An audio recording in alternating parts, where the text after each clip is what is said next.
Hey there, it's Colin Fett, your agent, here to talk to you about buying and selling a house. So I get this question a lot. Hey, Colin, I live in a house. We currently own it. We're looking to upgrade. We're looking to get a bigger house. Whatever the situation is, how do we navigate that?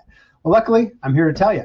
So there's really two options you have when it comes to selling your home and buying a new one. And really, every situation is different. So we need to sit down and figure out what is best for you, your family, and really what the market would bear for your property. So, option number one is to get your property sold and under contract with a subject to seller finding the home of their desire.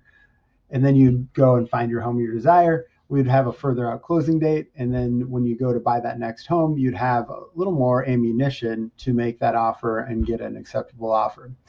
The downside is you're kind of forced into buying a house. We can usually extend that pending period out a little ways with the potential buyer. And obviously, while your home's on the market, we're continuing to look at properties. Usually, this is a great option for people who are buying in a competitive market. If you're in that price point that they're selling really quick, you really got to have your home sold under contract before you jump into that one. Now, if it's the reverse, where you're maybe not looking at a house that's been on the market for a while, or there's a situation where we're not super aggressive. The other option too would be to make a subject to sale offer and then get your home on the market. So this is actually the most common. We would make the offer, you know that you got the property locked down and you know what price you're paying for it, and we come back and put your home on the market. A couple of key things with this though is a lot of times it makes sense to get everything ready. So we do our pre-marketing launch plan, we get the property's photos taken, we do our pre-listing calls, and we have everything ready so that all we have to do is click a button once we find that home.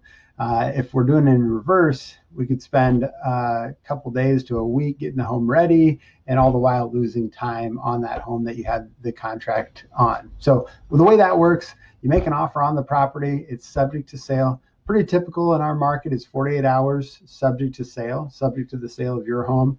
So the seller of that property would go ahead and say, yep, Mr. Buyer, I'll accept this offer, and I'm going to leave my home on the market and keep showing it to people. And if I do get another offer, I'm going to accept that offer if it's acceptable to me, but I'm going to give you 48 hours to either get your home sold or prove that you can sell or prove that you can finance both homes. So in some ways, it's nice because you know what you're getting this property for, like I said, before you put your home on the market. But in other ways, I've had it happen multiple times where they enact that 48-hour first right of refusal, and if we don't have a buyer lined up, you may be forced into deciding, do we just do a price drop and try to get it moved in the next 2 days, or do we lose out the money on inspection? You'd still get your earnest money back, but man, I really wanted that house. So anyway, like I said, every situation is different, every family is different, depending on what house price point you're looking at moving into, it's definitely different. So really the next step would be to discuss your situation, and make sure we get the right plan in place for you. Thanks, and have a great day.